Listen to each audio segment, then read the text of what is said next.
Sarah, for inviting me to come and talk to you. I'm not a pastor or anything, so please, if you hear pastor, that's what I'm not a pastor. And also, I'm going to be talking about careers. And I just thought it's good for me to just say before I start, there are several professionals here, so I'm not the only professional here. Everybody here is doing a job.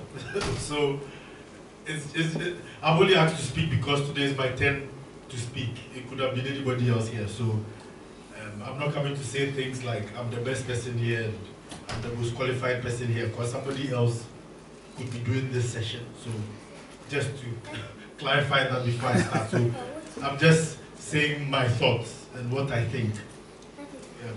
Somebody might disagree with me, somebody might be in a higher position to have done this presentation. It's just, today is my turn. Yeah. So, exactly. All right. So I'm talking specifically about careers. Obviously from here you can see I'm an accountant. Actually, I started, just like you wanted to pursue medicine, I started out, actually my granddad was an accountant. My dad is an accountant. My two cousins are accountants. My sister is an accountant. So when I was growing up, I never wanted to be an accountant. Because we are talking about careers, that's why I'm going along this route. So I never wanted to be an accountant. I had wanted to study medicine. In Africa, you have all sorts of challenges. You've got to be, your dad has to be a doctor, or you have to have doctors in your family and all sorts of stuff to qualify. So even if you get the grade, sometimes you don't get it. But I started out as a biochemist, so I did my first degree in biochemistry. And then I moved to the UK in 2003. I started doing, I'm just trying to say how, so when I was thinking of this show, I was thinking the first part would be more of, because I couldn't tell the audience, so I said the first part would be about how do you choose a career, and the second is how do you develop your career to get to the top. And as I said, there might be other top professionals here better than me. All right. So yeah, so I did biochemistry. I'm now an accountant. I'm the co-founder of Hope Travel Clinic. I own that with my wife. We started that about 3 years ago. But I work as an accountant in a different business. I work for a company called Rental Group. I'm the head of finance there. I've been there for 2 years. Before that job, I was the head of finance somewhere else for another 2 years. And in my current job, for instance, I report directly to the CEO. I take care of about 180 employees to make sure that we have funds to pay them, everything is running smooth. All right. So before I start, obviously because we are in a church setting, I wanted to start from the Bible. So please go to the second slide. Thank you. All right. First of all, yes, we have a few people who I'm sure were born here. Some of us were born, we came from Africa and came here. We just carried our bags and just came. Some of us, we didn't know anybody. We just came with our bag and a few pounds in our pocket, and God has brought us this far, so we always appreciate that. But I don't want this to be a lecture. It's more about how did I get to where I am, from coming in and knowing nobody to where I am now, and I can sit on the board. I can tell a CEO, let's do this, let's do that. And lots of people reporting to me, how was the journey and what did I do differently? Because there are other people who are accountants as well, and they are doing other things. So what makes the difference? That's what I really want to pass across. I don't want to give a lecture or anything long. So I wanted to start from Daniel. I've studied the book of Daniel before, and anytime I read about Daniel, it's more about he was excellent, and it's, yeah, he started, they were enslaved, he became a governor and all that. I've been reading that for years, but about 2 weeks ago I was reading the book of Daniel again, but this time I took my time to read, so I was kind of relaxed, and then I just started from chapter 1. And what struck me was verse 4.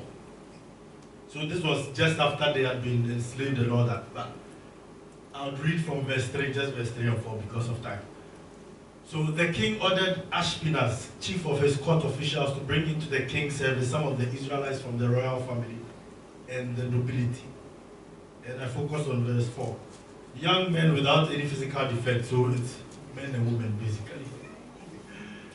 Handsome, beautiful, showing aptitude for every kind of learning, well-informed, quick to understand, and qualified to serve in the king's palace. He was to teach them the language and literature of the Babylonians. I think this relates to most of us here because I'm sure most of us are immigrants. We have a few people who were born here as well. But the story of Daniel tells us about moving to a different land. He moved into a different land, and in the end, he excelled and he became a governor and all that. But the point what God told me when I was reading this 2 weeks ago was this part, which please move to the next slide. I've listed the attributes on the next slide. Daniel had to fit a certain criteria before he became a governor, before all the dreams and all that. He had to fit a specific criteria. So just as immigrants, what qualities do we have? What skills do we bring to the table to move up? And that's what I was focusing on. So the king wanted them to choose, there was a selection process. They have to choose people who were serving the king's palace. But then they had to meet they had to fit a certain criteria. And the criteria was they needed to have an aptitude for learning.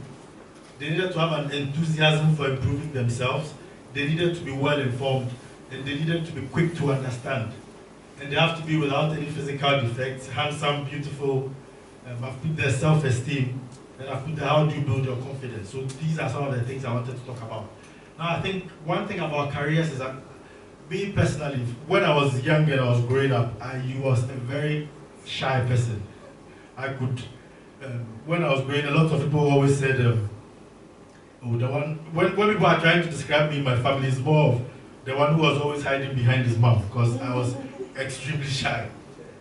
And now I have to stand and talk in front of people and all that. It takes a lot of things to do to be able to get to that level. But the key thing is here, when you are choosing a career, you have to have an aptitude for learning. Not just for careers, but even in churches, wherever you go, you have to have an enthusiasm for improving yourself. What makes you different? What will make you stand out? And I've also got the handsome, beautiful self-esteem. Self-esteem, sometimes as well, we don't believe in ourselves. God has given us so many abilities, but because we are not sure of ourselves, we are afraid to step out. Amen. I'll ask this question: how do you build your confidence? And what's the difference between confidence and arrogance? I'm wondering what you guys think. Any ideas on how to answer that question? What do you think? How do you build your confidence? And what's the difference between confidence and arrogance? Any? Well, confidence is being sure of yourself about the situation. Arrogance is being sure of yourself in, how do I call it, in comparison to other people. Yeah. So you think you are better than other people. Yeah, if I may add to what he has said, I think the beginning of arrogance is that when you tend to see yourself as better off than people, then you have lost it. Because you don't know what that person else knows. All right. But so that's, yeah, you're talking about arrogance. So in terms of confidence, do we believe confidence is a good thing? Yes, absolutely, yes. So now my question is, how do you build your confidence? Without being arrogant. Okay, yeah, that's fine. Yeah, that's a suggestion, yeah. And also what else? Learning, just as the sort of forum we are in today now. You learn and learn and learn and learn. Exactly. That's actually the precise answer I was looking up for. So you build your confidence by obtaining more knowledge. So I'll give an example. Let's say I walk into a discussion, a group of doctors, and I'm not a doctor, and they start talking about all their terminologies, medulla oblongata, tympanum, right ventricles, left ventricle. Obviously, I did biochemistry, so I know a little, but let's assume I didn't. I was a typical accountant. And I walk in and say, left ventricle, tympanum, blah, blah, blah. I'll just be listening and just be, and I won't be confident because I have no clue what they are talking about. But if I knew a bit about it, I'll be knowledgeable and I can contribute to the conversation. And that is, for me, the difference between confidence and arrogance. So how do we become experts in our field? We've got to spend time and we've got to be more knowledgeable as much as we can. Please go to the next slide. I hope my timing is... Oh, sorry. Go back one step. Yeah, thank you.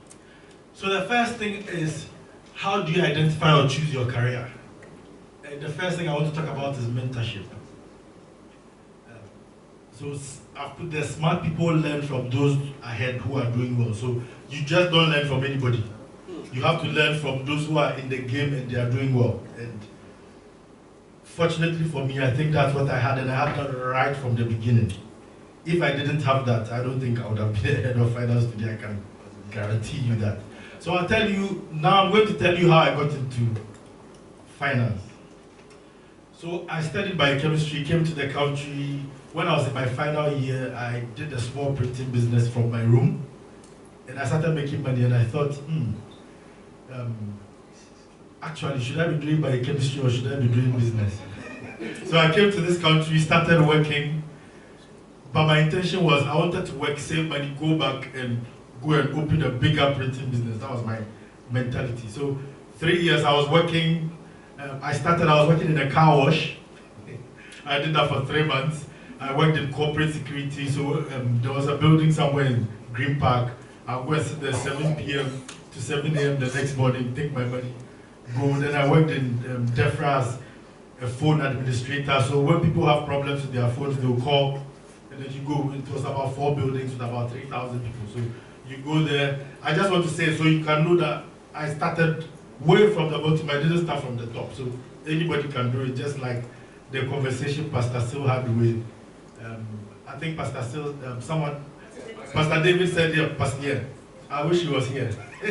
So I did car wash, I moved to security, and then I moved to DEFRA. But all that was part of my training because God knew where I was going. I was new in the country, I was trying to understand the language, the culture, everything. So that was part of the learning process. And then when it was time to go back home to go and expand my printing business, I spoke with my dad and he was like, oh, you've got a degree in biochemistry, at least do an MBA.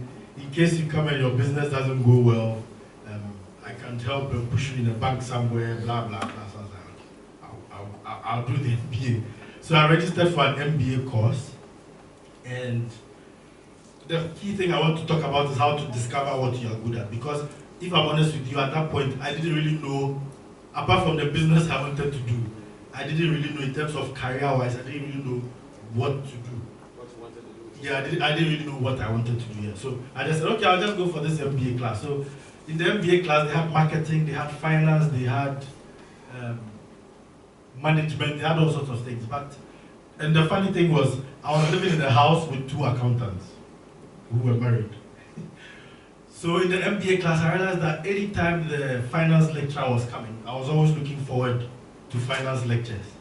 And then I'll come home and start bombarding my 2 accountant friends. I'm like, what's depreciation? What's amortization? What's a tangible asset? What is this? And it continued for about 6 months. So one day they sat me down and said, are you sure you shouldn't be an accountant? And this is what I said from the beginning, I never wanted to be an accountant. But they realized from the beginning that I had all the skills and attributes to be an accountant. So they said to me, we think you will make a very good accountant. Are you sure you don't want to think about this? And that was when the change started for me. And those 2 are my mentors.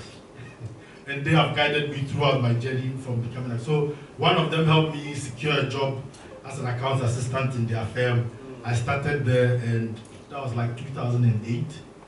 And today I'm the head of finance, overseeing about 180 people. So it took somebody to spot that talent and help me to polish that and lead and guide me through the stages. The next thing about after choosing it, so I think the first thing you need to do is, whatever career you want to do, look for somebody in that field, doing very well, and try and get advice right from the beginning, because it will save you lots of hassle. People go and do accounts, they'll finish, maybe have lots of debts and all that. They will tell you, do this, do that, move here, move, and they'll help you to move faster and quicker. So the first thing for me is, when you are starting out, make sure you get a mentor. Actually, my dad is my mentor as well, because he's an accountant and he's held quite good positions. The next thing is about learning. And this is where the confidence and arrogance came about. You need to learn at every opportunity. Don't let a learning opportunity go away. I'll give you an example. So for instance, I'm not saying this boastfully.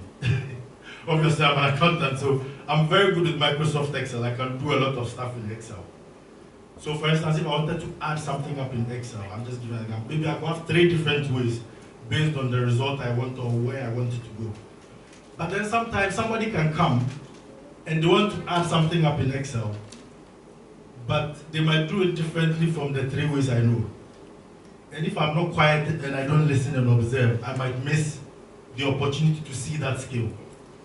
So one of the things when you are starting out as well, even at this level, some of my staff with me might do something and I'll be like, oh, how did you do that? Show me how you did it. Because it could be different from how I would do it. So you must always have a learning attitude. One of my pastors says you go 1 mouth and 2 ears. So obviously God wants you to hear more, listen more than you speak. So I'm always on the lookout to learn, and you should not miss a learning opportunity. There could be things, I'll give you another example, this practical example. In my first job, I used to send a bill to a bank, a very big bank. I worked in the recruitment sector, so we recruit high, at the time, we were recruiting very high professionals who were earning, not me, them. They were earning between £500 to £2,000 a day. And they worked for banks. And I was the one supposed to raise the bill. After working, I got to the point where I have to prepare all the bill, send it, it goes somewhere in India, and then they'll pay us monthly. So the bill was about 5 million a month. And I did this for about 5 years. And it used to take me about 1 week to put the bill together because it was a massive document.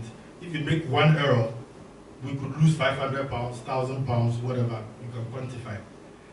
And I had done this for about 5 years, and it always took me a week. And we got a new finance director who joined us. And he challenged me, he said, why does this take you 1 week? And in my head at the time, this is a long time ago, this was about 2012 or something. And I said to myself, but you, who are you? I've done this for 5 years. Where did you just come from to come and tell me how to, this takes 1 week. Obviously, I said it in my head, it's my finance director, so he can fire me if I'm not careful of what I say. But I said to myself, who are you? I've done this for 5 years. This takes 1 week. There's nothing you can do. So I said, oh yeah, this takes 1 week, and it's because it's so delicate, and this, and I was like, really? It's okay. The next time you are doing it, call me. I want to come and sit beside you and watch what you do. I said, oh yeah, that's fine, no problem. So I called him when I was doing it the next time. He came to sit with me, and he was watching me through the process. And once I was doing it in my head, I was thinking, yeah, now you can see why it takes so long. You know? So I carried on. So he said, okay, don't worry, give me about 2 days, send me the files. I'll have a look at it and see if I can come with a better way. And this guy had worked in the bank for a long time. And I didn't know, but he was extremely good at Excel. And there were lots of things you could do to make that process faster. But I had worked there for 5.5 years, and nobody had ever taught me, and I didn't know there was a better way. So he came back 2 days after. I said, yes, sit down, let's talk. Let me show you how we can do this. I'll show you these functions in Excel. I don't want to mention the names of any functions. But I'll show you this function, I'll show you that function, I'll show you that. The first time we did it about 2 days. Then the next I said, do it yourself. The next time it took me like a day and a half. By the time I was there about 4 or 5 months, it could take me like 4 hours. Oh my God. And in my head I was thinking, oh my God, where have you been for the last 5 years? And that was the lesson I learned from learning. And from that day, I don't miss an opportunity to learn. And actually, I couldn't have been a head of finance if I didn't meet that man. Because the skills I learned from that, from reducing it from 1 week to 4 hours, I was like, this Excel, this is just one thing this guy has shown me. There is more I can learn from this. And I started learning Excel, like, learn. And throughout my career, anywhere I've been, sometimes I go to places, and I'm saying this to the glory of God. For instance, my first head of finance role They had a problem that they couldn't solve. They had been battling to solve that for 3 months. And I got there in less than 3 days, I fixed the problem. Because of the Excel skills I learned from that guy. So if I had missed that opportunity out, and when you are starting out, that's what you need. You need to make sure you learn at every opportunity. Obviously, yes, we pray and say, God, bring this person my way. But when the person comes, so that's another point, I've not put it there, but you need to identify when you see a skill that you need. The first time we met Pastor Sil, I hope I'm not overshooting my time, thank you. the first time we met Pastor Sil, the way we met is quite amazing. He came to our travel clinic, he and Sarah, they came to have some vaccinations. And they were like, so black people can own a business, and they were encouraging us and everything. They were supposed to spend like 30 minutes, we spent about 3 hours. So he was asking us, so how are you? Then obviously he didn't know I was the head of finance, he didn't know my background. And I kept it quiet. I didn't know he was a pastor as well.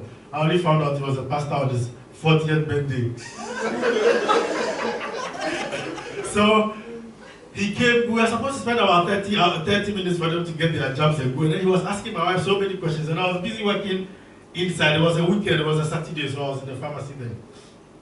So I came and he said, have you thought of marketing? You can do this, you can. So I came, I said, I was just listening. And he was talking, you can market, you can do this. At the point, I said, please wait, I'm coming. I went to take a pen and paper.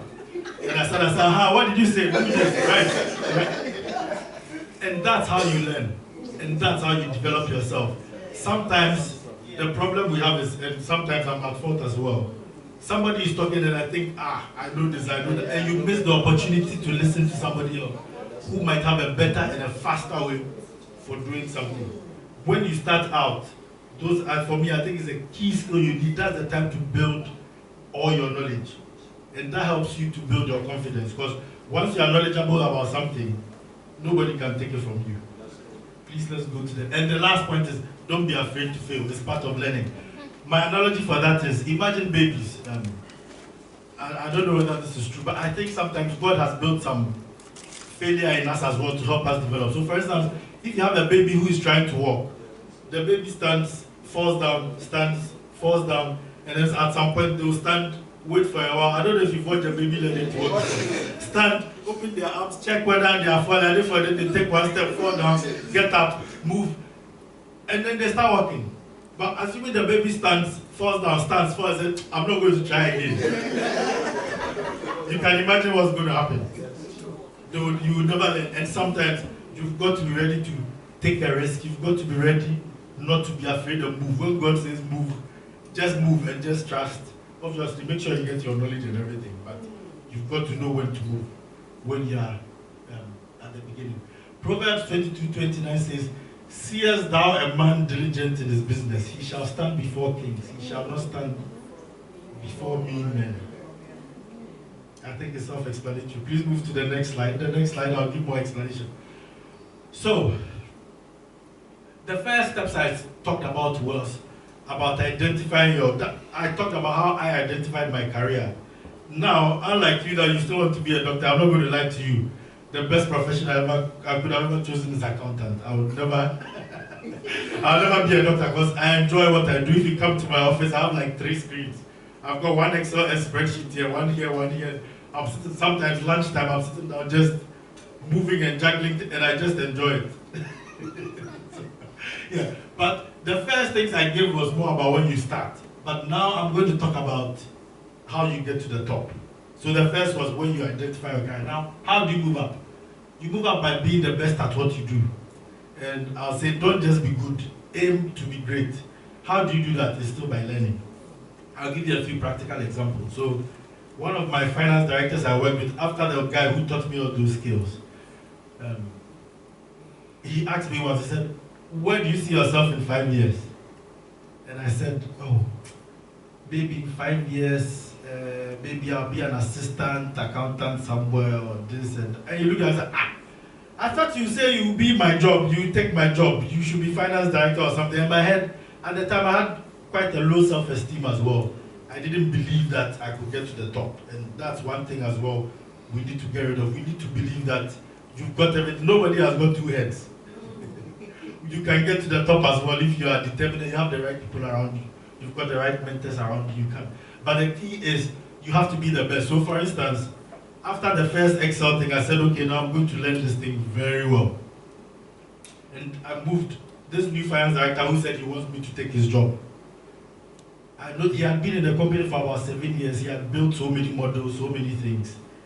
And sometimes lunchtime, maybe 1 hour, I'll go 15 minutes, grab something, come back 45 minutes. I'll get one of the complicated things he's built, save it in my own name, because I had access, I could do that. Save it in my own name, so the original still stays the same.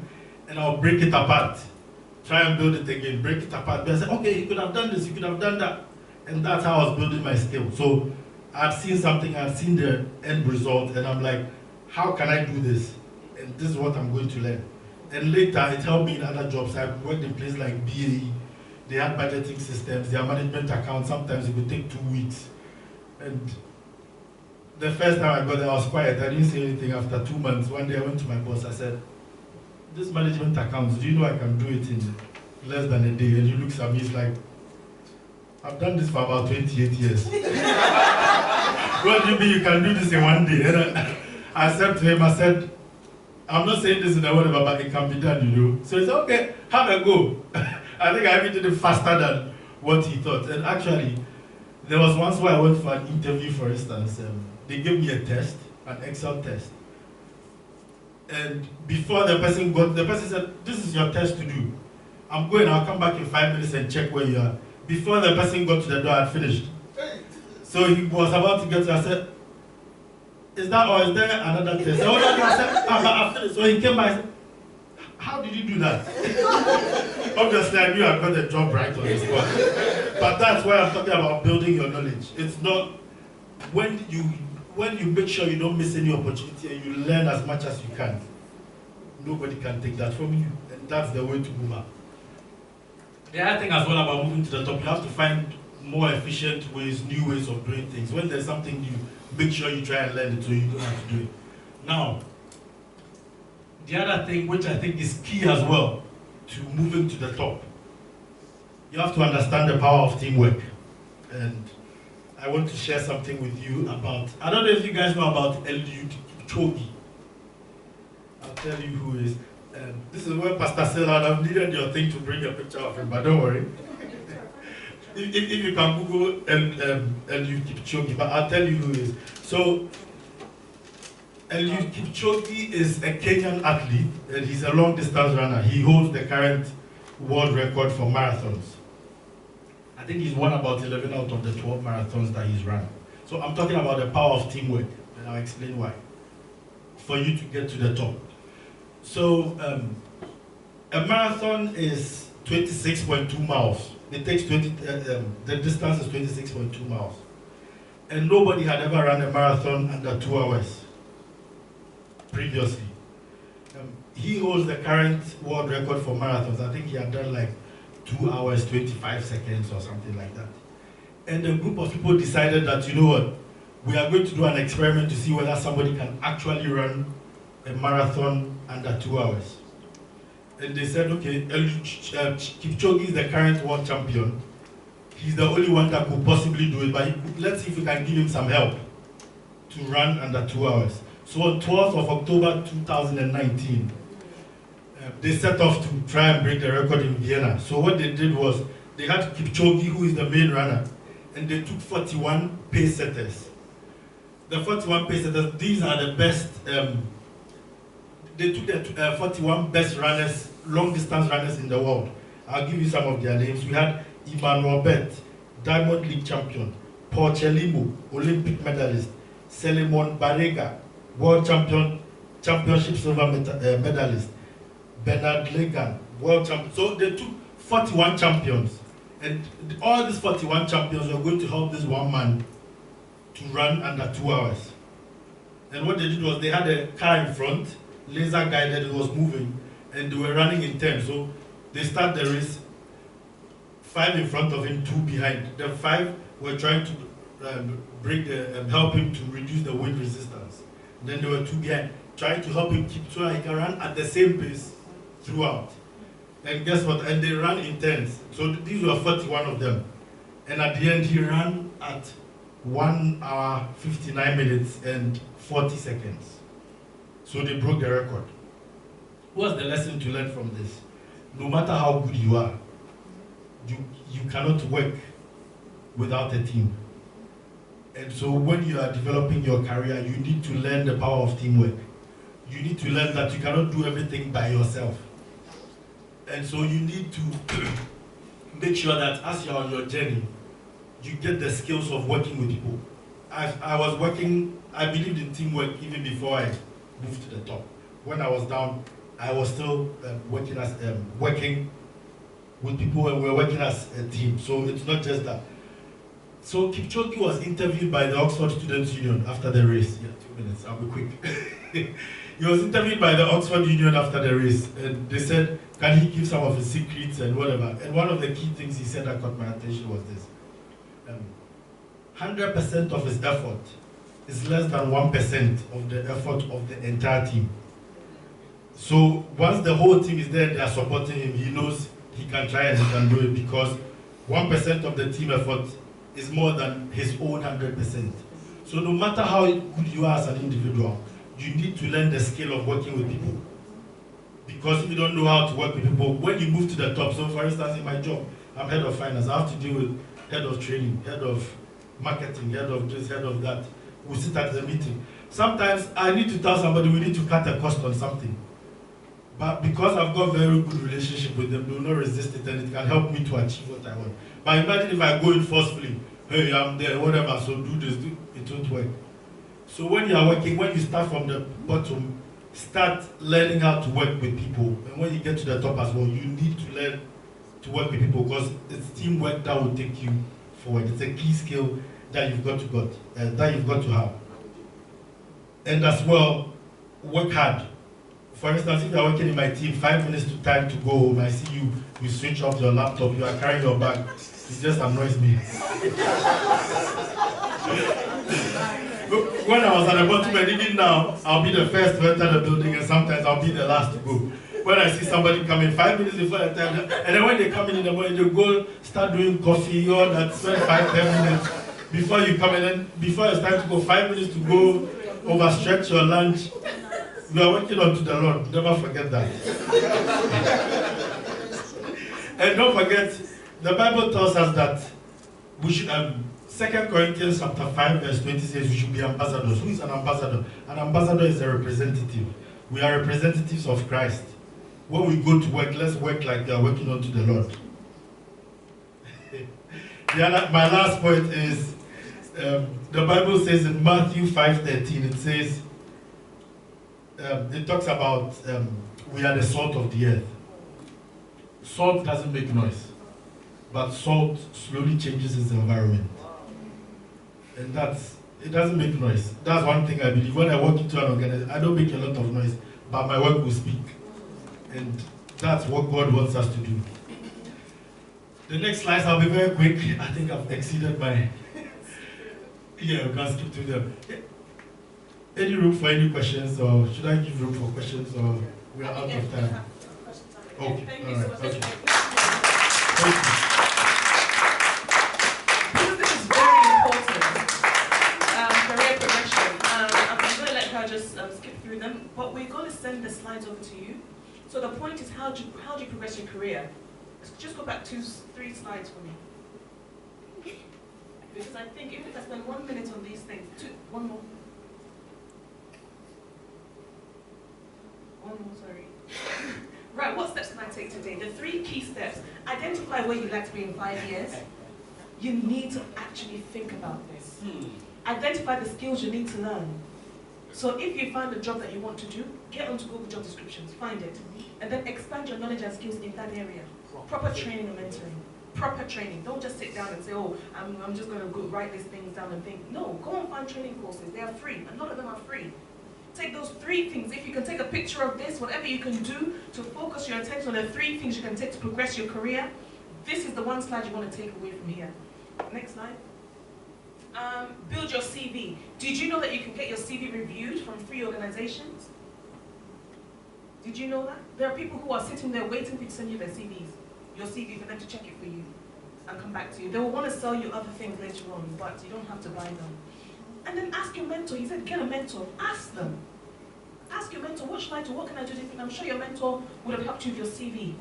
There are so many examples also online. Next slide. Which is the last. Yes? Can I say something about the CV? Yeah. I'll give you an example.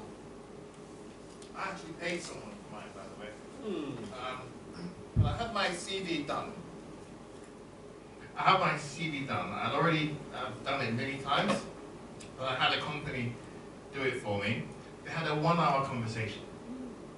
Background, what do I want to do, blah, blah. This is me as a career, I've done my career quite a bit. Told them everything, they did the CV for me, and they put it on e-financial careers, updated my LinkedIn profile, etc.